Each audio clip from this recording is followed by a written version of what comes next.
नमस्कार, स्वागत है आप सभी का। मैं हूं आपके साथ कुमार कुणाल धीरज। भागवत की सुनो, उन्होंने क्या कुछ कहा है यही आज हम सुनेंगे हमारे इस खास पेशकश में। हाल के दिनों में मंदिर मस्जिद विवादों को लेकर देश भर में गरमाई सियासत के बीच राष्ट्रीय स्वयंसेवक संघ के प्रमुख मोहन भागवत ने एक बड़ा बयान दिया है। भागवत ने कहा है कि अयोध्या में राम मंदिर के निर्माण के बाद कुछ लोगों को ऐसा लग रहा है कि वे ऐसे मुद्दों को उठाकर हिंदुओं के नेता बन सकते हैं। उन्होंने कहा कि ये नए विवाद स्वीकार्य नहीं है। मोहन भागवत ने कहा कि राम मंदिर निर्माण इसलिए किया गया क्योंकि यह सभी हिंदुओं की आस्था का विषय था।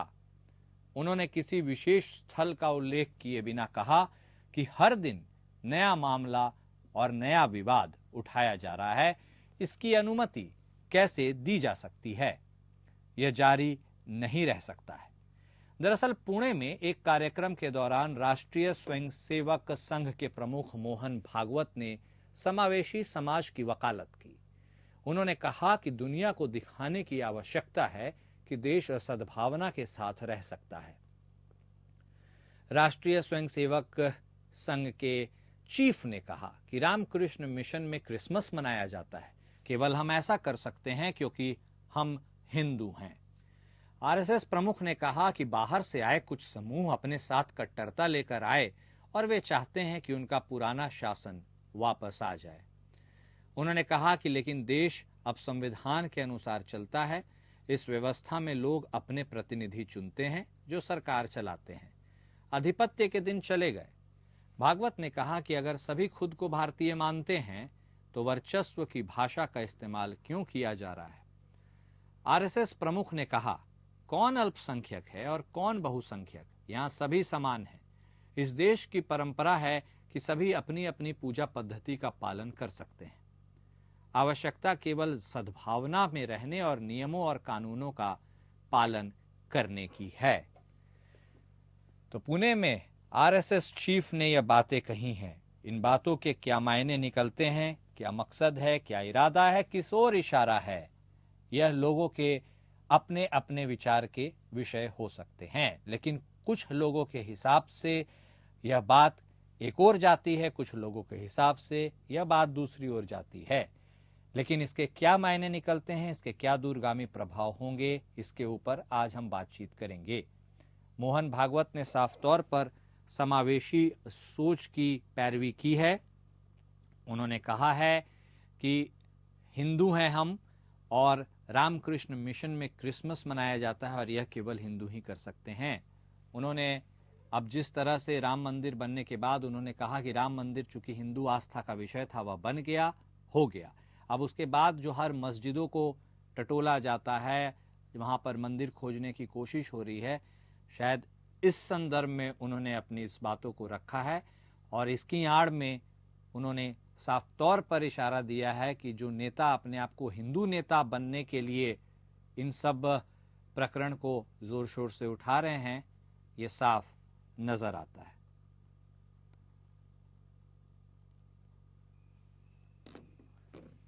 तो राष्ट्रीय स्वयंसेवक संघ के प्रमुख मोहन भागवत ने यह टिप्पणी की है। इस टिप्पणी के मायने क्या कुछ हो सकते हैं, ये लोगों की अपनी निजी राय पर निर्भर करता है। लेकिन वर्चस्व की भाषा का इस्तेमाल क्यों किया जा रहा है, यह सवाल आरएसएस चीफ ने उठाया है। इसके साथ ही उन्होंने कहा है कि अगर सभी खुद को भारतीय मानते हैं तो वर्चस्व की भाषा का इस्तेमाल क्यों किया जा रहा है। आरएसएस प्रमुख ने कहा, कौन अल्पसंख्यक है, कौन बहुसंख्यक है, यहाँ सभी समान हैं। इस देश की परंपरा है कि सभी अपनी अपनी पूजा पद्धति का पालन कर सकते हैं। आवश्यकता केवल सद्भावना से रहने और नियमों और कानूनों का पालन करने की है।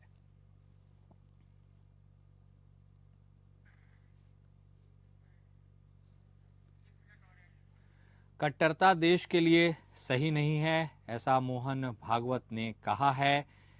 और उन्होंने साफ तौर पर कहा है कि यह स्वीकार्य नहीं है। और मंदिर मस्जिद के नए विवाद पर आरएसएस चीफ बेहद सख्त नजर आ रहे हैं। एटलीस्ट उनकी ये जो स्टेटमेंट निकलकर सामने आई है उससे तो यही लगता है।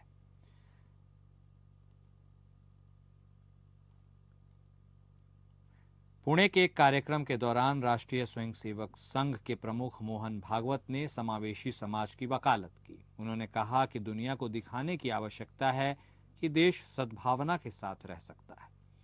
आरएसएस चीफ ने कहा कि रामकृष्ण मिशन में क्रिसमस मनाया जाता है, केवल हम ऐसा कर सकते हैं क्योंकि हम हिंदू हैं। हिंदू सेवा महोत्सव कार्यक्रम के दौरान आरएसएस चीफ ने हाल के मंदिर मस्जिद विवादों का भी जिक्र किया। उन्होंने कहा कि राम मंदिर निर्माण के बाद कुछ लोगों को लगता है कि वे नई जगहों पर इसी तरह के मुद्दों को उठाकर हिंदुओं के नेता बन सकते हैं, लेकिन यह किसी भी कीमत पर स्वीकार्य नहीं है।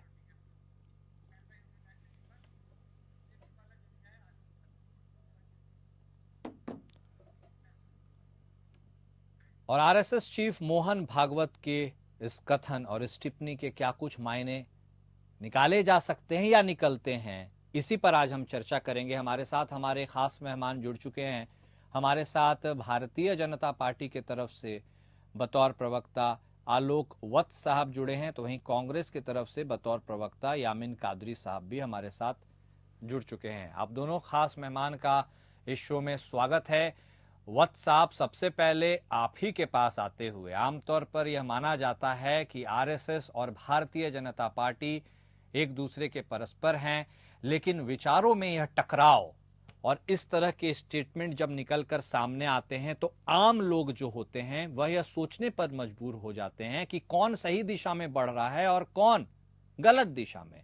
आरएसएस चीफ ने यह जो टिप्पणी की है, खास तौर पर मंदिर मस्जिद के अब जो नए सर्वेक्षण निकलकर या हो रहे हैं, क्या उसकी ओर इशारा है? सद्भावना की उन्होंने बात कही, समावेशी सोच की बात कही। ऐसे में आपको क्या लगता है कि आरएसएस चीफ का आशय क्या था और क्या इससे भारतीय जनता पार्टी और आरएसएस के बीच एटलीस्ट उनकी विचारधारा में सब कुछ ठीक है या कुछ टकराव की स्थिति उत्पन्न हो रही है? वत्स साहब। देखिए कुणाल जी, ऐसी कोई स्थिति नहीं है, लेकिन हाँ, जिस तरीके का माहौल बना है और जिस तरीके की बातें हो रही हैं, उसमें उनका कहना बहुत सार्थक है कि हमें इन चीजों को से थोड़ा डिस्टेंस बना के चलना चाहिए। इसी संदर्भ में उन्होंने पहले भी कहा था कि हर मस्जिद के नीचे शिवलिंग ढूंढने की जरूरत नहीं है। इससे सामाजिक सौहार्द आसार हो रहा है। अब कहीं न कहीं हमको इस इश्यू पर कॉम्प्रोमाइज करके आगे बढ़ने की जरूरत है और लोगों को ये समझना होगा। इसमें कोई शक नहीं कि मुस्लिम आक्रांताओं ने बहुत बेदर्दी से हिंदू के मंदिरों को ढहा था, उसके अंदर प्रवेश कर मस्जिद का निर्माण कराया था, जो तथ्यों से अब उजागर हो रहा है। लेकिन कहीं न कहीं इस पर अब कॉम्प्रोमाइज करने की जरूरत है, इसकी तरफ उनका इशारा था। चलो, जो हो गया तो हो गया, अब आगे एक सौहार्दपूर्ण वातावरण में बढ़ने की जरूरत है, देश को आगे बढ़ाने की जरूरत है। तो मैं उनके इस कथन का स्वागत करता हूं और हमें उससे सीख लेनी चाहिए। ठीक है, हमारे साथ यामिन कादरी साहब भी जुड़े हुए हैं। कादरी साहब, अब जिस तरह से आरएसएस चीफ ने यह स्टेटमेंट दिया है, गाहे बगाहे ये बातें निकलती हैं, वे ऐसा कहते रहते हैं, लेकिन आपको लगता है कि जिस तरह से यह स्टेटमेंट निकलकर सामने आया है उसने देश में मौजूदा परिस्थितियों को टटोलने की, उनसे सवाल पूछने की कोशिश की है? क्योंकि उन्होंने औरंगजेब का जिक्र किया, औरंगजेब के कट्टर शासन का जिक्र किया, साथ ही मुगलों के आखिरी वंशज बहादुर शाह जफर का भी जिक्र किया, जिन्होंने गौहत्या पर प्रतिबंध लगाई थी। तो क्या इस समावेशी सोच के हिसाब से आपको लगता है देश को बढ़ना चाहिए? और आरएसएस का यह सवाल एक बहुत बड़ा सवाल है मौजूदा परिस्थितियों से। कादरी साहब, देखिएगा, आरएसएस का सवाल हमेशा ये रहा कि देश के अंदर अशांति बनी रहे और एक समुदाय के ऊपर टॉर्चर करना, उसने अपने जो मैनिफेस्टो है उसमें लिखा। आज उसी पद चिन्हों पर चलकर भारतीय जनता पार्टी इस देश के अंदर हर मस्जिद के नीचे मंदिर को ढूंढने का काम कर रही है। ये नहीं ढूंढ रही कि मुगल शासकों ने तमाम मंदिरों को जो है खेत दान दिए, मंदिरों के निर्माण कराए, रुपए दिए, इस तरह की उन चीजों की खोज में न लगकर मंदिर और मस्जिद में देश की जनता को भटका करके और देश के अंदर जो प्रगति के रास्ते हैं उनको बंद करने का प्रयास, उनको रोकने का प्रयास वर्तमान समय में किया जा रहा है। लेकिन मैं ये भी जानता हूँ कि यदि कोई मुस्लिम आज अगर एक जरा सी भी जबान खोल देगा तो शाम तक उसके घर पर वो सारे जो सरकारी संस्था हैं, सरकारी जो विभाग हैं, उसके घर पर मौजूद होंगे और वो जेल में पड़ा होगा, चाहे वो सच बात कह दे कि यहाँ पर ये भी चीज हुई थी। ये कहने की आज जो है जरूरत मुसलमान महसूस नहीं कर पा रहा है, क्योंकि वो जान रहा है कि जरा सी देर में संभल के सांसद वर्क साहब के घर पर जिस वक्त मीटर चेंज किए जा रहे थे तो बिजली चोरी का भी मुकदमा लिखवा दिया गया हाल की हाल। तो मैं समझता हूं कि जब इतना बड़ा कोई लीडर या विधायक या सांसद वो बिजली चोरी यदि छोटी सी घटना को नहीं करेगा, लेकिन इस शासन के अंदर संभव है। जब आजम खान जैसे कद्दावर नेता बकरी चोरी के मुकदमे में जेल जा सकते हैं तो वर्क साहब बिजली चोरी के मुकदमे में जेल जा सकते हैं। आज का वक्त वो है कि शांति के साथ, अमन के साथ, ईश्वर से, अल्लाह से दुआ करके वक्त को काटे जाने का समय आ गया है। और ज्यादा दिन नहीं, हिटलर भी नहीं रहा, हम तो ये जानते हैं। तो फिर बड़ी बड़ी हुकूमतें जो दुनिया में जिसने जन्म लिया है उसको एक दिन अंत होना है, उसको जो है इस दुनिया को छोड़कर जाना है ऊपर वाले के यहाँ। तो मैं कह सकता हूँ कि इस तरह से जो एक मुहिम चलाई जा रही है, उस मुहिम पर बुद्धिजीवी वर्ग चाहे हिंदू हो या मुस्लिम हो आगे आकर के देश को विकास के रास्ते पे ले जाने की बात करें, ये खुदाई की बात ना करें, तब मैं समझता हूँ कि हमारा हिंदुस्तान है। ठीक है, ओके। वत्स साहब, ये जो एडवाइजरी जारी की है या अपने भावना को प्रकट किया है आरएसएस चीफ मोहन भागवत ने, आपको लगता है दिस इज रेलेवेंट, प्रासंगिक है, या आपको लगता है कि उन्होंने बस अपने मनोभाव को व्यक्त किया है? क्योंकि उन्होंने इस बात का भी उल्लेख किया है कि संविधान से देश चल रहा है, चलना चाहिए, तो ऐसे में कहाँ किसी के साथ कोई ज्यादती हो रही है? यदि देश संविधान से चल रहा है तो ज्यादती कहाँ हो रही है? आपको लगता है उन्होंने अपने मनोभाव को व्यक्त किए या उसके पीछे का आशय कुछ और था?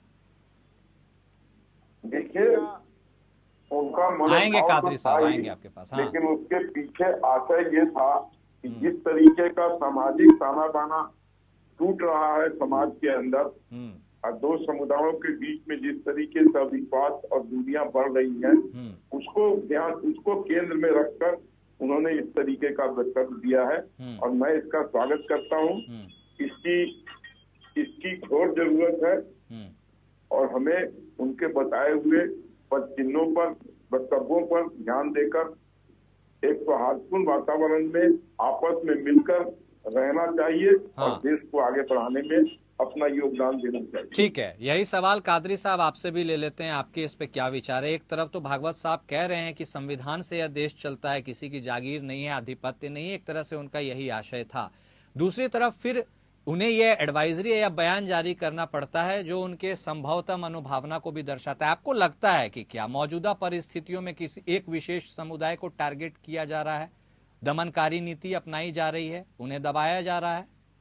देखिएगा, मोहन भागवत जी का एक बयान और आया था कि जो लोग ये कहते हैं कि मुसलमान भारत में नहीं रहेंगे वो भारतीय नहीं है, लेकिन ऐसे बयानों से क्या फायदा? मैं ये कहता हूँ कि एक तरफ तो माननीय प्रधानमंत्री जी मोदी जी जो हैं, ख्वाजा गरीब नवाज सरकार रहमतुल्लाह अलैह पर हर साल पीएम की जो चादर चली आ रही है, परंपरा है, उसको भेजते हैं। इस साल भी भेजने का काम किया। उनके मिनिस्टर सीनियर मुस्लिम लीडर्स लेकर जाते हैं और एक तरफ उन्हीं की पार्टी के लोग ये कहते हैं कि दरगाह के नीचे मंदिर है, इसकी खुदाई की अनुमति भी जो है न्यायालय दे देते हैं और मसाल जुलूस तमाम ऐसे कार्यक्रम होते हैं। तो ये दोहरा चरित्र नहीं होना चाहिए। चरित्र एक होना चाहिए कि हम जो कह रहे हैं संविधान है, संविधान सर्वोपरि है और उसी के अनुरूप देश चल रहा है, लेकिन कुछ लोग संविधान के अंदर हस्तक्षेप करके या संविधान की धज्जियां उड़ाने का काम करते हैं। हो सकता है कि उनके अन्य संगठन, उनके सहयोगी संगठन कर रहे हों, लेकिन आखिर भारतीय जनता पार्टी को सोचना चाहिए कि हमें 7% मुस्लिम वोट भी मिला है, तो हम उसका भी सम्मान करें। और मुसलमान कहाँ कोई जागीर मांगता है, वो अपने आप जीवन व्यतीत कर रहा है वर्तमान समय के अंदर। ये तो मुसलमान के घरों पर जाकर देखिए, जब बुलडोजर चलते हैं, लखनऊ के अंदर कॉलोनियां ढा दी जाती हैं और उसके जो बेचने वाले के खिलाफ कार्रवाई नहीं होती है। तो इसलिए मैं फिर यही दोहराऊंगा कि जब मेरा कातिल ही मेरा मुंसिफ है तो मुझे न्याय की उम्मीद नहीं रखनी चाहिए। ठीक है, ये बातें आप कह रहे हैं और इसी को लेकर आगे बढ़ते हुए वत्स साहब आपके पास आते हुए, वर्चस्व की बात भागवत साहब कर रहे हैं, क्या वाकई में वर्चस्व की लड़ाई अभी इस देश की मौजूदा परिस्थितियों में है?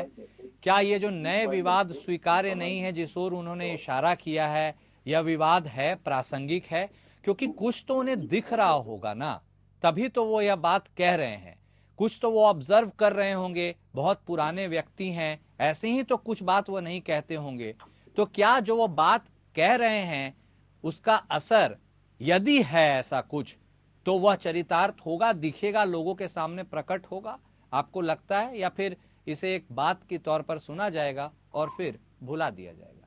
वत्स साहब देखिए, इस बात को तो लोगों को ध्यान में लाना ही होगा और इस पर अमल करना ही होगा, क्योंकि अगर सही मायने में पूछिए तो कुणाल जी अब बहुत हो गया। एक तरफ देश आगे बढ़ रहा है, 5वीं सबसे बड़ी अर्थव्यवस्था में खड़ा है, तीसरे की तरफ बढ़ने की पुरजोर कवायद है, लेकिन बीच बीच में इस तरीके की जो वारदातें हो रही हैं, इससे दो समुदाय के बीच में दूरियां बहुत बढ़ रही हैं, वैमनस्यता बहुत बढ़ रही है, अविश्वास बहुत बढ़ रहा है।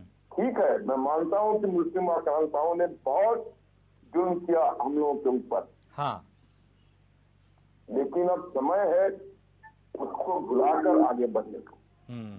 कहाँ तक आप मंदिर मस्जिदों को खोजते फिरें, कहाँ तक आप इस काम को करते रहेंगे?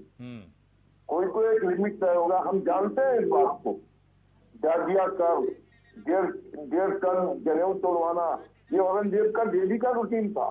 ठीक, जो अपने बाप का नहीं हुआ, अपने भाइयों को मरवा दिया। उसने क्या किया होगा हमारे साथ, क्या ये आपसे छुपा हुआ है? ठीक है, लेकिन हाँ, अगर आगे बढ़ना है या इसी में उलझ के रहना, आगे बढ़ना है या इसी में उलझ कर रहना है? नहीं, बिल्कुल नहीं, अगर इसी में उलझ के रह जाएंगे तो देश का आगे बढ़ना रुक जाएगा। कादरी साहब, भारत वह देश रहा है जो अपने सद्भाव के लिए जाना जाता रहा है।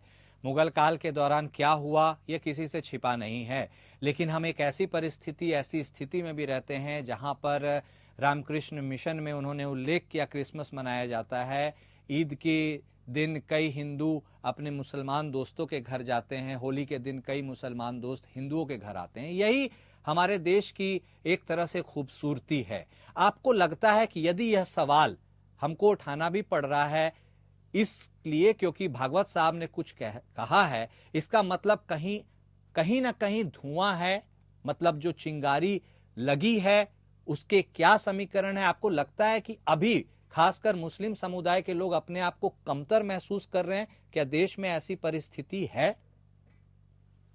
देखिएगा, भागवत जी के विचार समय समय पर अच्छे आते हैं। हाँ, जैसे उन्होंने मणिपुर पर चिंता व्यक्त की। हाँ, लेकिन मैं ये कहता हूँ कि भागवत जी के विचारों पर या भागवत जी के जो वक्तव्य आते हैं उन पर असर नहीं हो पाता है।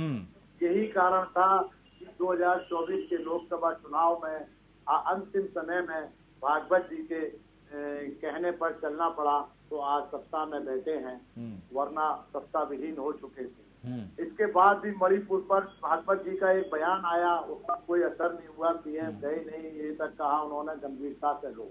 अब मैं आता हूँ इस बात पर कि हिंदुस्तान वो मुल्क है कि जो हमारे पैगंबर सल्लल्लाहु अलैहि वसल्लम ने और उनके नवासे हजरात इमाम हुसैन अलैहिस्सलाम ने 2 बार हिंदुस्तान का जिक्र किया। एक बार ये कहा सरकार पैगंबर हमारे सल्लल्लाहु अलैहि वसल्लम ने कि मुझे हिंदुस्तान से ठंडी हवाएं आती हैं, और जब जंग के मैदान में इमाम हुसैन अलैहिस्सलाम ने कहा कि अगर आपको जो है ये बर्दाश्त नहीं कि मैं सच्चाई के रास्ते पर चलूं तो मैं हिंदुस्तान चला जाता हूं। तो जरूर इस देश के अंदर विशेषता है, इस देश के अंदर ईश्वर की तरफ से वो खूबसूरतियां हैं कि जो हमारे पैगंबर और हमारे इमाम जो है इस देश का नाम लेते हैं। और इस देश का खूबसूरती है, इस देश का गुलदस्ता इतना खूबसूरत है कि हर तरह का रंग के फूल इसके अंदर समायोजित हैं।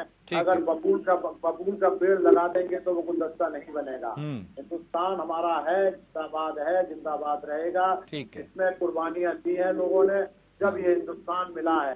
हो सकता है उन परिस्थितियों में कुछ गलतियां हो, लेकिन ये नहीं कि हर जगह गलती ही जो है एक ही माइनॉरिटी की निकाली जा रही। वर्तमान समय में जो जिस तरीके से भेदभाव और जो उत्पीड़न जैसी कार्रवाइयां हो रही है, उसको रोक करके सबको साथ, सबके विकास पर आना चाहिए। जो मोदी का वादा है उसको पूरा करना चाहिए। और ये अत्याचार, बुलडोजर और ये सारी कार्रवाइयां नियम अनुसार, कानून अनुसार, संविधान अनुसार होनी चाहिए। दोषी जो है बचने न पाए और निर्दोष बचने न पाए, इस पर काम होना चाहिए। ठीक है वत्स साहब, आरएसएस एक विचारधारा है और उसी विचारधारा को धार देती हुई भारतीय जनता पार्टी है। कमोवेश एक दूसरे के परस्पर ही हम उसे जानते हैं। क्या यदि आरएसएस चीफ कोई बात कहते हैं, उन्हें कहना क्यों पड़ता है? क्या जो समन्वय होना चाहिए भारतीय जनता पार्टी और आरएसएस के बीच, आपको लगता है उसमें कहीं ना कहीं कुछ कमी आई है? क्योंकि जनरल इलेक्शन के टाइम में भी हमने देखा था कि आरएसएस ने काफी हद तक जो उतरकर भारतीय जनता पार्टी के लिए खुलकर बैटिंग करती नजर आई है वह कम हुई थी। जगत प्रकाश नड्डा का वह बयान आज भी लोगों को याद है, जब वो कहते थे कि भारतीय जनता पार्टी को अब आरएसएस की जरूरत नहीं है। क्या हश्र हुआ हमने देखा। सरकार में तो आप हैं लेकिन संख्या गिर गई सांसदों की। आपको लगता है कि जो समन्वय Bharatiya Janata party, coordination RSS के बीच होना चाहिए था, उसमें कुछ कमी आई है? आपको ऐसा लगता है? उसके बाद लोकसभा चुनाव के बाद आरएसएस के साथ हमारा समन्वय बैठ गया है। हमारी मीटिंगों में उस बात का सॉल्यूशन निकाल दिया गया है। और इसका हर्ष हुआ कि आपने देखा कि आरएसएस के द्वारा जो मदद हमारी की गई महाराष्ट्र में, उसका क्या परिणाम हुआ। हरियाणा में आरएसएस के हरियाणा में जिस तरीके का उन्होंने हमारी मदद की, उसका क्या परिणाम हुआ। तो आरएसएस हमारी रीढ़ की हड्डी है। उससे हमें प्रेरणा मिलती है, हमें सीख मिलती है, हमें राष्ट्रभक्ति का सम्मान मिलता है, उससे राष्ट्रभक्ति की प्रेरणा मिलती है आगे बढ़ने की। और अब लगता है कि आरएसएस चीफ को जिस तरीके का वातावरण समाज में फैल रहा है, छोटी छोटी बातों को लेकर, खासकर मंदिर मस्जिद के मामले में, इस पर उनका बयान स्वागत योग्य है। ठीक है, वो आपने कहा है। हमें देर सवेर उनकी बातों पर अमल करना होगा। नहीं, ठीक है, समाज का ताना बाना बना रहेगा। वत्स साहब, एक क्विक सवाल आपसे और लेते हैं बहुत जल्दी से। अब देखिए, उन्होंने एक और इशारा किया, अवसरवादिता, ऑपर्चुनिज्म के ऊपर उन्होंने इशारा किया कि कुछ हिंदू नेता अब मुद्दों की तलाश में संभल अजमेर के मौके में अब नए हिंदू नेता पनप रहे हैं। ये इशारा किस ओर था?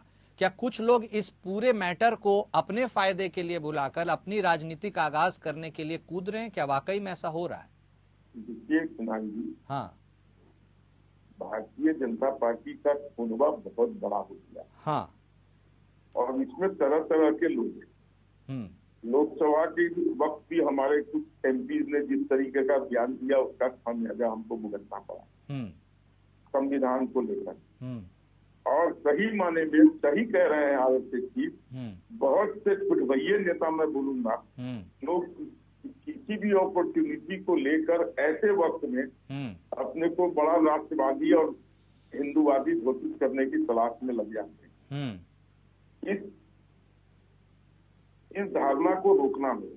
ठीक, ऐसे लोगों को चिन्हित कर उनको बौना करना होगा, ताकि समाज में ताना बाना ना टूटे और देश एकजुट होकर आगे बढ़ने की कवायद करे। ठीक, बिल्कुल स्वागत योग्य है आरएसएस चीफ के द्वारा इन चीजों पर इंगित करना। बहुत से छुटवैये नेताओं को मैं भी जानता हूँ जो अवसर की तलाश में रहते हैं, चाहे गाय का मामला हो, मंदिर मस्जिद का मामला हो, वो अपने को परम राष्ट्रभक्त घोषित करके, ऐसे लोगों के लिए मैं इतना ही कहूंगा, लास्ट रिजॉर्ट ऑफ सम जगह बाउंड्री पेट्रियोटिज्म। ओके, जिसको कोई काम नहीं मिला वो देशभक्त अपने को घोषित कर दिया। ठीक है, राष्ट्रभक्त घोषित कर दिया, हिंदूवादी घोषित कर दिया। लेकिन ऐसे लोगों से हमें सतर्क रहना होगा, ये समाज का सौहार्द बिगाड़ने की कोशिश कर। ठीक है, कादरी साहब, विगत कुछ दिनों में हमने देखा है कि न्यायालयों में वह याचिकाएं काफ़ी लंबी संख्या में अब बढ़ रही हैं, जहां पर मस्जिदों के संदर्भ में यह कहा जा रहा है कि वहां कहीं मंदिर था। इसका मतलब एएसआई को अब इंटरवीन करना पड़ रहा है। कुछ हद तक बहुत जगह हमने देखा है कि मंदिर वहां पर निकल भी रहे हैं, लेकिन यह जो अब नया सिलसिला शुरू सा हो गया है, वह आपको लगता है कि देश के सामाजिक ताना बाना पर एक बहुत बड़ा सवालिया निशान है? क्या था इतिहास में, क्या है वह वर्तमान है, लेकिन भविष्य के लिए आपको लगता है कि ये पद्धति सही है या गलत है? आपकी इस पे क्या विचार है? सबसे पहले तो मैं अपने पूर्व वक्ता को धन्यवाद देता हूं कि जो उनके विचार हैं वो अमन शांति का पैगाम देते हुए विचार हैं। दूसरे वक्तव्य तो मेरा ये आता है कि जो लोग हिंदूवादी नेता मंदिर और मस्जिद की आड़ में या दरगाह की आड़ में जिस दृश्य को देख करके वो चमकना चाहते हैं, वो दिन ढल गए। जो माननीय लाल कृष्ण आडवाणी जी, प्रवीण तोगड़िया जी, उमा भारती जी, विनय कटियार जी, अशोक सिंघल जी जैसे नेताओं ने जो है देश के अंदर जो लड़ाई राम मंदिर की श्री भगवान राम पुरुषोत्तम जी की जो लड़ी थी, वो एक लड़ाई अलग थी। वो संविधान के दायरे में थी। उसमें हिंदू मुस्लिम को काटने की बात नहीं कही जा रही थी, उसमें पटेंगे तो कटने की बात नहीं कही जा रही थी। वो एक अपनी मांग थी, जैसे कि हम अपनी मांग को लेकर किसी वरिष्ठ अधिकारी के पास जाते हैं या किसी वरिष्ठ मंत्री के पास जाते हैं, वो लड़ाई अलग थी। आज के जो नेता हिंदुत्व के नाम पे चमकना चाहते हैं, ये उनका जो है एक सपना है जो बहुत जल्द टूटने जा रहा है। अब मैं कहना चाहता हूँ कि जहां मंदिर निकल रहे, भी संभल में एबीपी न्यूज में ये दर्शाया गया और के रस्तोगी समाज का एक मंदिर था, वो परिवार जो है कहीं जाकर शिफ्ट हो गया और उसने कहा कि आज भी इस मंदिर की चाबियां मेरे पास है और मैं बंद कर गया था। मुसलमान मंदिरों को बंद नहीं कर रहा, मुसलमान मंदिरों को तोड़ नहीं रहा, लेकिन मुसलमान को बेवजह कि मस्जिदों के नीचे मंदिर है। हम तो आज मैं दुखी होकर ये बात कहता हूँ कि सबसे पहले हथौड़ा जो है ताजमहल पे चल जाना चाहिए। तो जो महल का मुद्दा बनता है उसको समाप्त करने के बाद जहाँ जहाँ आपको लग रहा है हथौड़ा चलाइए, लेकिन सच्चाई सामने आनी चाहिए। ये जो भावना और जो ये लहर चल रही है, ये देश को बदनाम करने की लहर चल रही है, देश की शांति खत्म करने की लहर चल रही है। ठीक है कादरी साहब, बहुत धन्यवाद आप दोनों खास मेहमान का हमारे साथ जुड़ने के लिए, इस चर्चा में शामिल होने के लिए। तो भागवत ने जो सुनाया है वह कौन सुनता है, इसको देखना दिलचस्प होगा। मौजूदा परिस्थितियों पर उन्होंने सवाल खड़े किए हैं। आज हमारे साथ इस खास पेशकश में फिलहाल इतना ही। नमस्कार।